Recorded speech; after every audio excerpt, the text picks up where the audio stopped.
Hello, I am your host Galigar Norton, and you are listening to What is the Point Radio. First off, I want to apologize for not making a video every day like I promised. I have been sick the past couple of days, and I will be posting 3 videos today if you are watching this one. First, I want to review the amazing Spider-Man movie, and it's nothing short of its title. It is amazing. It did a great job of capturing, Spider-Man and his smart aleckness, which is what Spider-Man should be. He's a smart aleck. He goofs off. He's not really a serious superhero, but it is what it is, and the only real flaw I found about it was the actor that did Peter Parker. A lot of people hate Tobey Maguire, but I actually found him much more of a Peter Parker-esque person than the person that they chose in the new movie. First of all, he has underbite like a champion, and I do not mean to insult the actor. I do not find him appropriate for the Spider-Man role. Although, when he had his mask on, he did a great job. I'm not insulting his looks. I just feel like he doesn't look like something Peter Parker would look like, and that's what I'm really trying to get at. Storyline was all right. I don't know. It was okay. It was okay. And Gwen Stacy was perfect as Emma Stone. I thought she did a terrific job. I found no flaws in her whatsoever. Dr. Connors didn't really look like Dr. Connors, but that's all right. They got him right. They did a good job. I was pretty proud of it. I give it a 4.5 out of 5 in the Galigar Norton review. I also want to address an email I got. I'm getting more and more emails, and by more and more, I mean I have 2 total. But always feel free to make a YouTube account and leave a comment.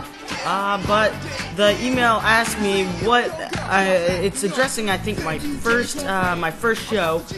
He asked me what is my favorite Zelda game.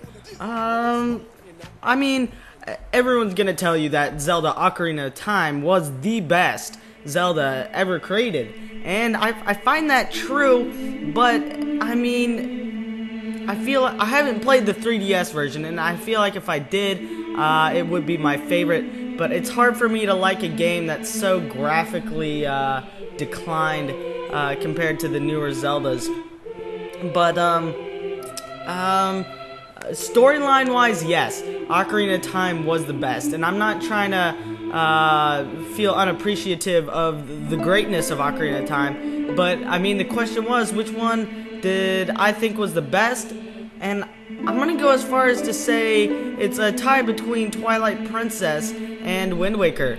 Wind Waker I was not proud of the first time I played it, which was a very long time ago. I was not proud of the graphics. I was not proud of just anything about it. It seriously put Zelda to shame for me. But now I feel like Wind Waker is the best because of its great storylines, and it's just fabulous. Its gameplay, and especially its music that I'm playing now. Even now, its music was great, and its attachment to character and storyline was absolutely fantastic. And it was the first Zelda game that I feel like you actually were required to explore the whole map, which was great. Finding secrets, getting 99 bombs, 99 arrows, and getting a 5,000 rupee wallet. Just gathering 5,000 rupees was in a challenge in itself, and that's something that I did, as well as with all the gameplay. It was just fantastic. I feel like Wind Waker is my favorite. Now, I have a question. Just recently, I have hit a point of boredom because the only games I do own is Zelda, so I actually went looking for PC games and found Call of Duty 1. People still play this. Installed it on my PC, started playing multiplayer. People still play this, but I found something hilarious about it. People use it as a social network. You heard me correctly. I joined a game of 14 people, and nobody was shooting each other. They told me to stop shooting. They told me, they were like, don't shoot, no fire, no fire. First of all, the broken English was terrible. I was talking to 3 people from Turkey, 1 person from like England. It was just incredible. They were asking me if I had a Facebook and all that. I just find this rather hilarious. What has Call of Duty come to? I go in there to shoot some Germans, and I get blindsided by a social networking Call of Duty. I don't know what to say. I'm disappointed. What has happened to the days where we shot each other for fun? I miss those days. Where I want to shoot someone. Don't you want to shoot someone? I want to shoot someone, but I mean, I'm not trying to sound crazy, but that's what the game's all about. And if you can't play the game, get out. Anyway, moving on. Also installed Halo 1 Combat Evolved, and I have found that game to become deserted. There is no one left alive in Halo Combat Evolved. Put it in. There were 3 servers, and they were scarce. It was like the drought of Halo. I feel like everybody's moved on to bigger and better things, and with me only playing old things like Zelda and NES and Super Nintendo, I find myself alone in the gaming world. All my new game systems have been taken from me at one point or another. I am dangerously alone. I have nothing. So, as I'm moving on in this tale of sadness and woe, I would like to tell you that I am looking forward to the new Wii U. Not only have I seen the trailer for the new Zelda game, which by the way is absolutely gorgeous. I mean, like I said, I'm a huge Zelda fan, so that is the majority of what I'm talking about right now. Absolutely gorgeous. Everything is in HD, or so I've heard.